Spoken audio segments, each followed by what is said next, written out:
Good morning. This is Dimitri Lascaris coming to you from Beirut, Lebanon on March 24th, 2024. Today I wanted to take a few minutes to rant about a so-called journalist in Canada who will be known to many of you, an individual by the name of Andrew Coyne. Andrew Coyne has for many years been a columnist in major corporate media outlets in Canada like the Globe and Mail and the National Post. And most notably, from my perspective, he is a frequent guest, a regular guest on the flagship political debate program of Canada's national broadcaster, the At Issue panel. I think he's also been on Power and Politics a number of times. I'm sure he's paid handsomely. Well, I can't say I'm sure, but I suspect he's paid handsomely at taxpayer expense for these appearances on Canada's national broadcaster. And, you know, if he was just another corporate media hack, I wouldn't spend as much time as I do talking about Andrew Coyne. But at the end of the day, it irks me. It irks me that my taxes that I work so hard for and which I pay without any qualms, I regard it my sacred duty as a citizen to pay my fair share of taxes, but it irks me that any part of the money that I've earned through my hard labor ends up in the pockets of the likes of Andrew Coyne. So why is it that I want to talk to you today about Andrew Coyne? Andrew Coyne, in the last 24 hours, has posted or reposted a couple of tweets. And the first of those tweets was a retweet. He reposted a post by the Consul General in Canada of Israel of a commentary by a minister in the Netanyahu government by the name of Ron Dermer. I could go on and on about Ron Dermer and why nobody should attach any weight to anything that man has to say. But I'll just focus on the fact that the substance of this post by Dermer, which was reposted by the Consul General of Israel in Canada and then reposted by Coyne, the substance of it was that the Trudeau government should be ashamed. I think the phrase that he used was a badge of shame that it has purportedly suspended the transfer of military equipment to Israel. And in order to make his case, Dermer goes on and on, repeating a pack of lies. I'm not going to spend time getting into this. I think I just want to focus on what's most pertinent for purposes of my rant. And that is, first of all, it isn't exactly true that Canada has suspended arms sales to Israel. Here's what Canada has done according to all the reports that I've seen, and I've been following this story very carefully. Canada has not canceled or revoked permits for the export of arms to Israel that were issued prior to October 7th. So you can imagine if Canada issues a permit allowing the delivery of 100 armored personnel carriers to Israel, and by the way, Israel right now is trying to obtain armored personnel carriers from a Canadian military contractor by the name of Rochelle Defense Solutions, two of whose senior officers are Israelis who worked for a number of years in the Israeli Ministry of Defense. So let's imagine that a permit was issued for the delivery of these types of weapons prior to October 7th. Well, it's going to take time for that permit to be fulfilled. Now that the permit has been issued, the manufacturer is going to begin to produce the equipment, and that may take many months, even a few years, for the contract to be fulfilled. This is very common in the military industrial complex, that contracts for the production and delivery of military weapons take years to fulfill. So the fact that Canada hasn't revoked permits that were issued prior to October 7th means it's entirely possible that right up until the current time, Canadian corporations have been sending military equipment to Israel. That's the first thing. The second thing is, with respect to permits issued after October 7th, the government has not banned the issuance of such permits. It hasn't adopted a law prohibiting the transfer of military equipment to Israel. It hasn't even adopted a regulation prohibiting the transfer of military equipment to Israel. What it says it has done is it has paused, quote unquote, the issuance of new permits. Now, what does this mean? This means that Mélanie Joly, the Foreign Minister of Canada, could wake up one day and say, you know, today I feel like reissuing or recommencing the issuance of permits for the delivery of military equipment, including lethal military equipment, to Israel. If she were to do that, she wouldn't have to go to Parliament and say, we need to change the law. She wouldn't have to issue some kind of a notice, in the public register that she was amending some regulation. She could just quietly, without any debate, without any notice to the public, resume the issuance of permits to Israel. So this so-called pause at the end of the day doesn't amount to a hill of beans. And I would say that it's purely kabuki theater.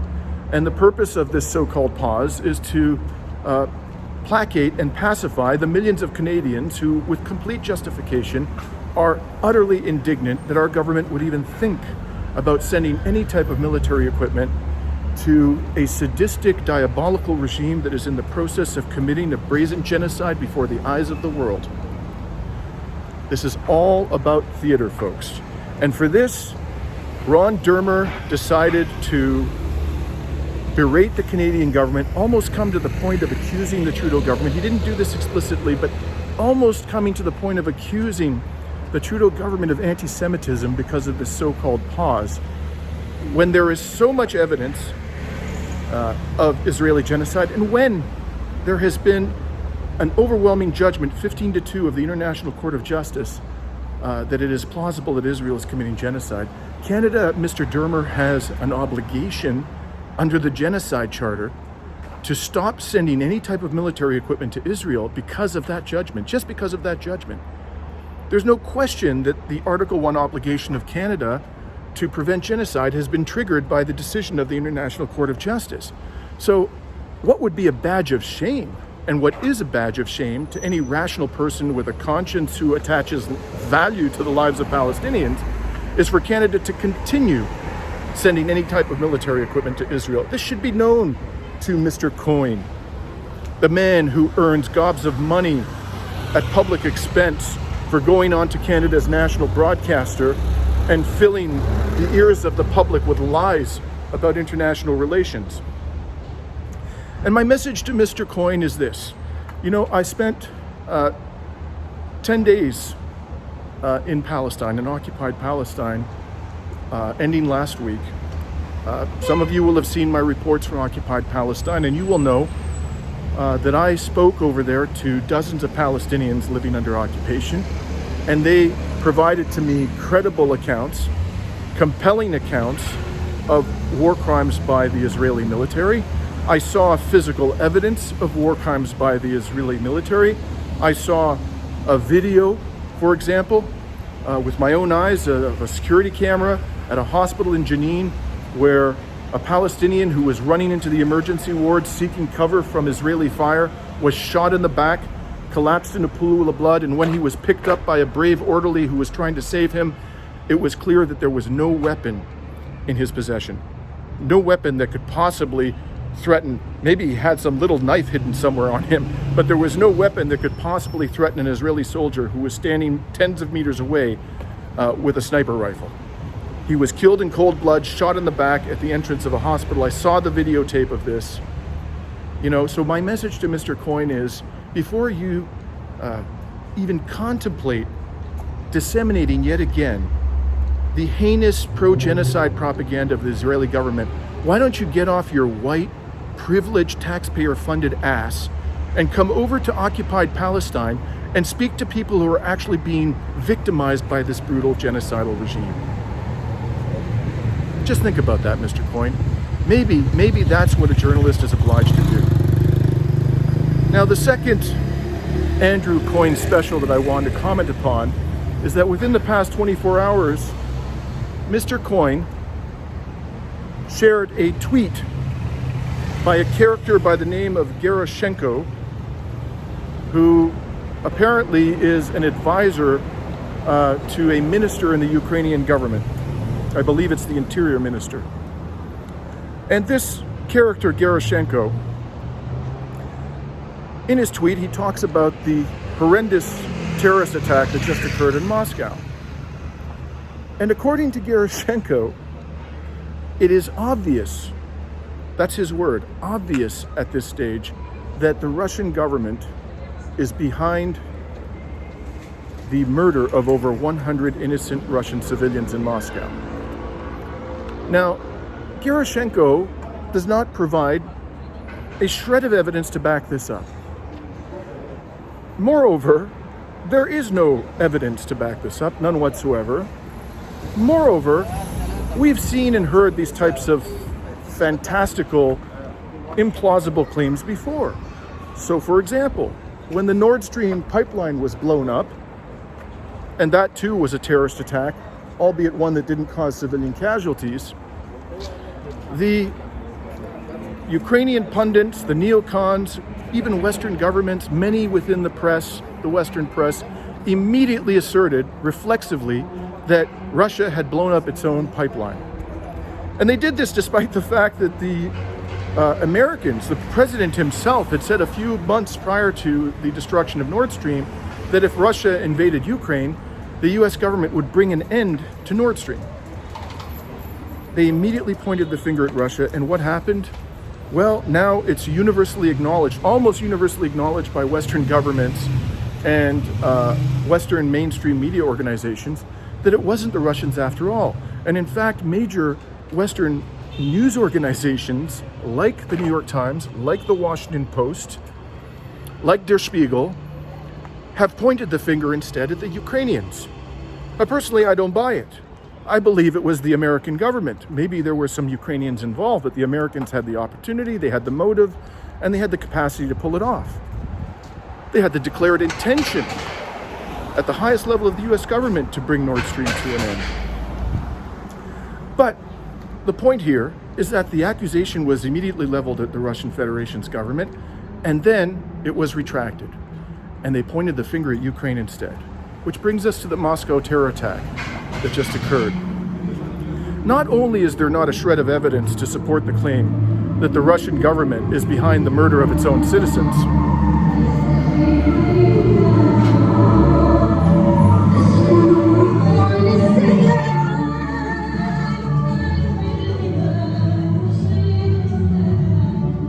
not only have we heard this circus before, where the Russian government is immediately, reflexively, without any evidence, accused of doing harm to its own people, its own economy, intentionally.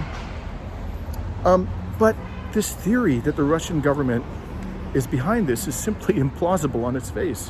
Why do I say that? Well, even if you think that Vladimir Putin is somebody who is capable of doing such a thing, of ordering the murder of over 100 of his own innocent civilians, why would he do it? What possible gain would accrue to Vladimir Putin, who has just been elected in a landslide? And whatever you may think of the election, whatever you may think of Vladimir Putin, why would the man do such a thing? It just flies in the face of common sense. He just secured another, I believe it's 5 years in office. The Ukrainian military, according to the reports of the Western press, not just the Russians, but the Western press and Western governments, is either collapsing or on the verge of collapse. Russia is winning this war and is winning the war decisively.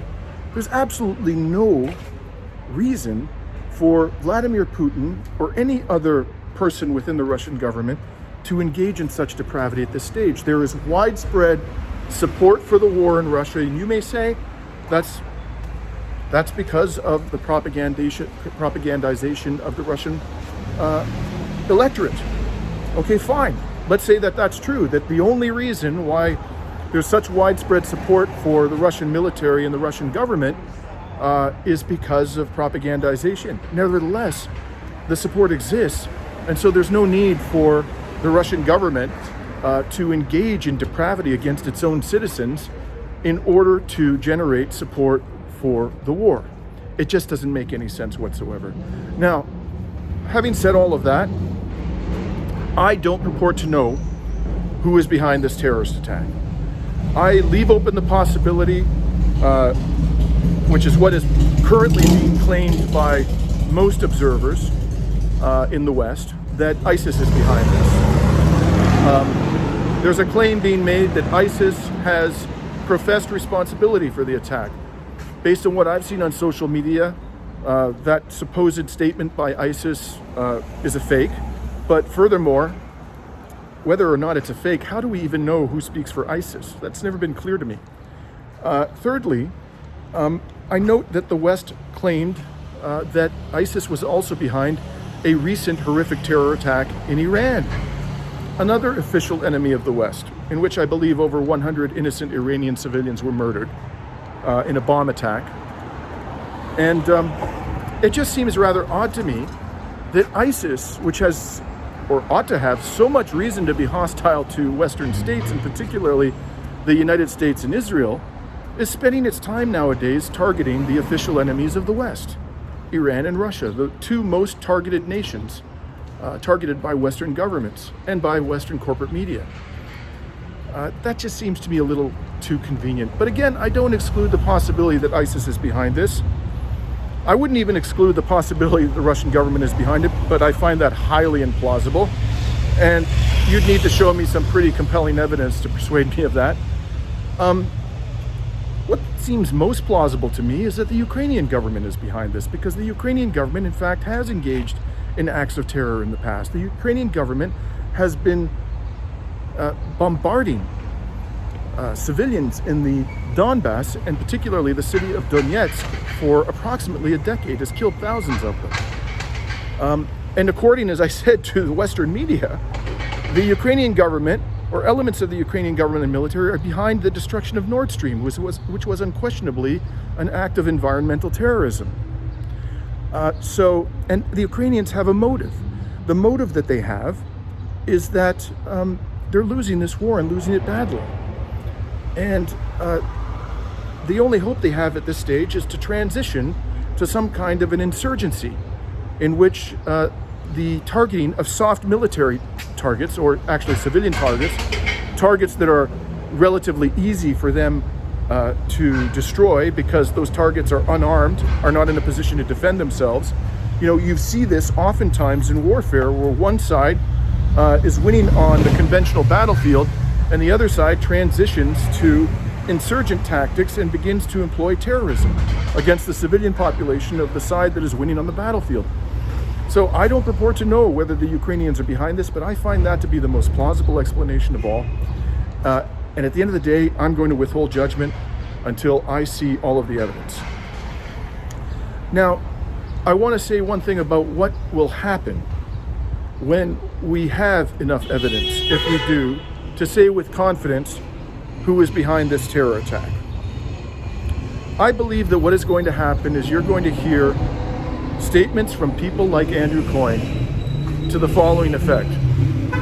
You know, it's tragic what happened. It's terrible. We don't support the targeting of civilians. Our heart goes out for the Russians who died, the Russians who were wounded, the Russians who lost family members in this horrible attack. But one has to look at this contextually. After all, the Ukrainian government, the Ukrainian people, have been targeted with brutal aggression by the Russian Federation for 2 years, and it's understandable that they would become desperate. Factions within their society would engage in behavior of this nature under the circumstances. Now, why do I say that we should watch out for that? Because the people who are going to tell you this, I predict, are going to be the very same people who support Israel and what it's doing to the people of Gaza. In fact, Andrew Coyne is such a person. You can go to his profile on X and you'll see that he has both the Ukrainian flag and the Israeli flag in his profile. And they've been there for months. Now, if in fact the suffering of the Ukrainian people at the hands of Russian forces and the Russian government over the past several years provides meaningful context to the terror attack in Moscow, why doesn't that logic apply to the Palestinian people? You know, according to the United Nations, in 2 years of warfare, the number of people killed in the Ukraine war, civilians, is approximately 10,000. Not all of those civilians, by the way, were killed by Russian forces, because the Ukrainian military has dropped an enormous amount of munitions on areas that are populated by civilians. And as I mentioned, they've repeatedly targeted with artillery and rocket fire the heavily populated city of Donetsk in the Donbass. But let's assume, for the sake of argument, that all of those 10,000 Ukrainians were killed by the Russian military. Well, in that 2-year period, in less than 6 months, the Israeli military has killed 25,000 women and children and civilians in total. And this is a number that was quoted by none other than the Secretary of Defense of the United States, Lloyd Austin, in recent testimony to Congress. You don't have to take the word of Hamas. It is clear beyond a shadow of a doubt that in less than 6 months, the Israeli military has killed far more civilians in Gaza alone, I'm not even counting the West Bank, than the Russian forces killed in Ukraine in 2 years. Not only that, but the Palestinians have been living under occupation for over 50 years. Their houses have been destroyed. They've been subjected to collective punishment. Their children, according to Israeli human rights organizations, have been tortured. They have been consigned to prison for months and oftentimes years on end without any charge or conviction, even by a kangaroo military court being entered against them. This is what's called administrative detention. So whatever you may think about the suffering of the Ukrainian people, both the intensity and the nature and the duration of the suffering of the Palestinian people by any rational measure is far worse. So if it's understandable for the Ukrainians to engage in acts of terrorism against Russian civilians, how can it not be understandable for Hamas to do what it did on October 7th? And by the way, on October 7th, Hamas did not only target civilians. In fact, the evidence to date strongly suggests that the primary targets of the Hamas fighters were military. They overran military bases. They killed hundreds of soldiers. Even the Israelis acknowledge this. But it does seem to be quite clear that they also killed a number of civilians, and intentionally so. And I do not condone this by anybody, whether it be a Palestinian militant, a Ukrainian militant, a Russian militant. You know, civilians should be off limits in all cases of war and military conflict, armed resistance. But nonetheless, the logic that we are going to hear applied to the Moscow terror attack, if the evidence points strongly towards Ukrainian involvement, applies with even greater force to the Palestinian people. And I can assure you that if we hear this song and dance from Mr. Andrew Coyne, it won't even occur to him that he is undermining his own position, his own righteous indignation about the acts of Hamas and his complete disregard for the suffering of the Palestinian people and the far worse acts of terrorism and brutalization committed by the forces of Israel's genocidal regime over the period of 75 years. This is Dimitri Lascaris coming to you from Beirut, Lebanon on March 24th, 2024.